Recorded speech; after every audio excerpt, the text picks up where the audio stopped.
Hello. All right, so I finished my second appointment of the day, but actually third tuning. It's about 1 o'clock. So now I'm headed to grab a quick bite to eat on the way to a church where I'll tune two pianos. So I'm going to tune the sanctuary and choir room. It's a church that I tune the pianos once a quarter. So they're really on top of their maintenance, which is great because the pianos always stay in nice shape. It's easy when I go and tune them, and it usually leaves me extra time to be able to take care of any little voicing or regulation issues.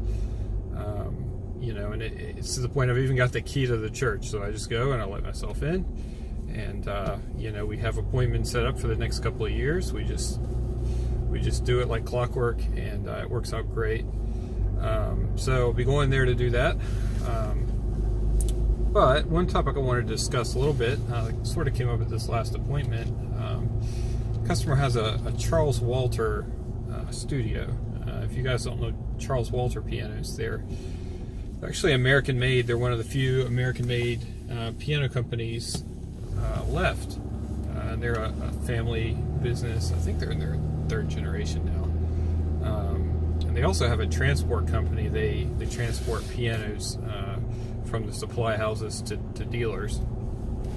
So Charles Walter, they make nice pianos. I mean, I would say they're not quite to the quality level of some of your better European pianos. But they're probably along the lines of some of the average quality Yamahas, maybe a little bit better than some Yamahas of their size.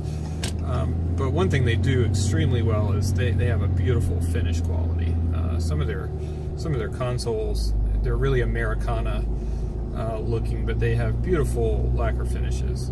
Some of their polished lacquer finishes are really gorgeous, and they're pretty good pianos. They have their quirks. I've always had issues with the pedals and squeaking. I've had to convert a lot of their pedals to a different system to eliminate really annoying noises. And for a while they were using a Langer action, which is an English action, and they were okay. They had sluggish parts here and there, and then they went through a period where they were offering a Renner action or a Langer action, and the Renner action, they were okay. It felt half-baked to me. I just never quite liked the way it felt in the piano. So now I'm not sure what kind of actions they're using now. I'm not working on as many of the new ones anymore. My dad sold Charles Walter for quite a while, so I tuned a lot of them. I mean, tuning stability wise, they're pretty good. But what came up with the customer was that her piano teacher comes to her home to teach them lessons, and he had remarked that he wasn't happy with the sound in the low bass, with the clarity in the low bass. And yeah, I mean, I see what he's saying, but I think it's all relative. I think it sounds a little bit garbled in the low bass, and there's not really much to do about it. I mean, it's single strings down there. It's not a tuning issue so much as it is just a clarity issue, and it's pretty common on studio-sized pianos. Even some larger uprights, the low bass, it's just not that clear. And a lot of it comes from, the strings aren't so long, which means they have to be wrapped in more copper to achieve the right mass. When you do that, it really it affects the flexibility of the string. You get a lot of inharmonicity. Typically, to try to get enough string length, they really move the bridges further out in the soundboard panel than what's ideal. So you can really end up with a lot of clarity issues. And so that brings me to my point, which is what I told her, is that I think your piano teacher, who has a grand piano, I tune his piano as well. He has a Yamaha Grand, and he's used to the clarity he gets from a grand piano. And especially when you're playing more dense, things with more notes together in the bass, you're really going to notice that lack of clarity more in an upright. As to where on his grand, he's getting a lot more clarity. So sometimes there's no substitute for size in a piano. You know, I have had customers, you know, who have smaller grand pianos who have the same issue, and they're hesitant to upgrade to a larger piano because they're afraid that it's going to be too much piano and that the sound is going to overwhelm them in the room. And, you know, I think that's only in extreme cases is that a problem. You know, let's say you had a room that's 12 by 12 and you tried to put a concert grand in there. Yeah, that could be a lot of piano in the room. You know, it can be overwhelming. But I think in most cases, if you're talking about a piano that's less than 7 feet, you know, as long as the room is a decent size, you're not really, just because the piano has more volume available in its sound doesn't mean you have to, you know, put the pedal to the metal all the time. A good piano will allow you to control it, and will make it easy to play soft. What you're really gaining with a larger piano is, for one, clarity, because the strings are longer, the soundboard is larger, the bass strings especially, they're going to be thinner because they have thinner copper wrapped around them, because the length is long enough that you know, to achieve the same amount of mass, you don't need as much copper wrapped around them. Number two, it allows, since the soundboard is larger, it allows for the bridge to be positioned further in and still get enough string length. So the further you go in on a soundboard, the more flexible it is, and so it's not going to have such a high impedance, and the bridge is going to be better able to transmit the vibration into the soundboard panel. So I think that you know, oh, and also another thing with large grands especially is typically as grand pianos get larger, the keys actually get longer, and I don't mean the length of the part of the key you see, like the key tops. Those keys that's just the front of a long lever that goes all the way back, and so it's pretty simple physics that as you have a longer lever, you're gonna get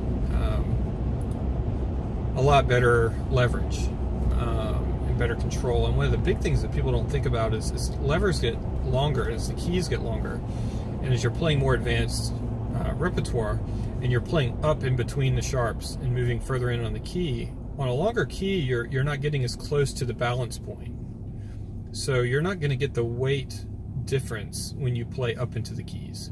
On smaller pianos you're going to notice a lot bigger difference as you go up in between the sharps on the amount of weight that it takes to push the key.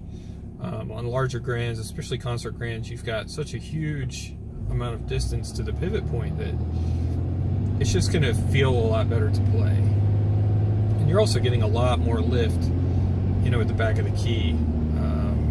You know, you're creating a lot more energy and really moving the hammers into the strings with a lot more energy on a piano with longer keys.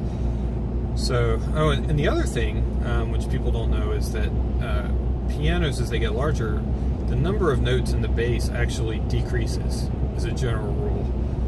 So large pianos like concert grands, or, you know, most pianos that are in the 7-foot range and larger, they're generally going to have somewhere around 20 notes in the bass.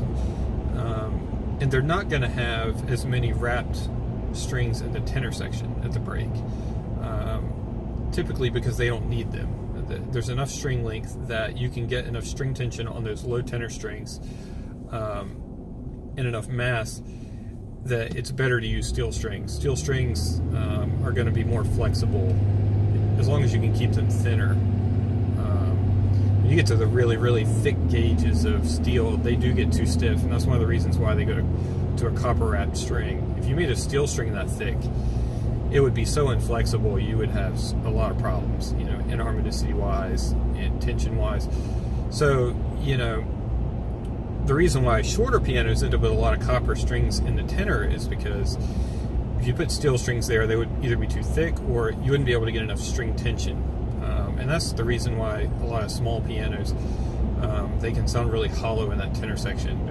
Especially on something like a Yamaha GH1, like the old versions of those, they had no wrapped strings in the tenor, and they're a little over 5-foot piano. So, you know, they had serious inharmonicity problems in the low tenor and real tuning stability problems because the strings are not pulled tight enough, so they're not pushing down on the soundboard enough, and so the soundboard is allowed to really fluctuate. You know, when the humidity changes, that they would really, really go out of tune like crazy in the tenor. And just getting them in tune to start with pretty much is impossible. I mean, they're just, the scaling is so horrible because of those the lack of wrapped strings in the tenor. It's a real issue. So larger pianos have less strings. They need less strings in the bass, which is great because it gives you less strings that are wrapped in copper going through the tenor section, which gives the tenor a much more open and transparent sound.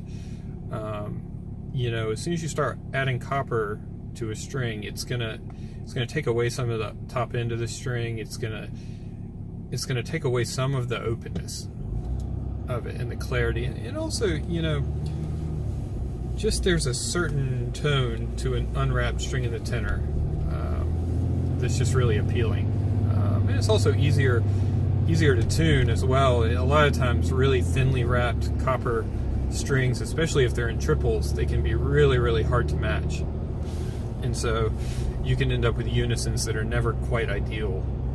You run into that a lot in Steinway Ds, you know, where they have 3 wrapped strings in the upper bass in unison. It can just be it can be a challenge.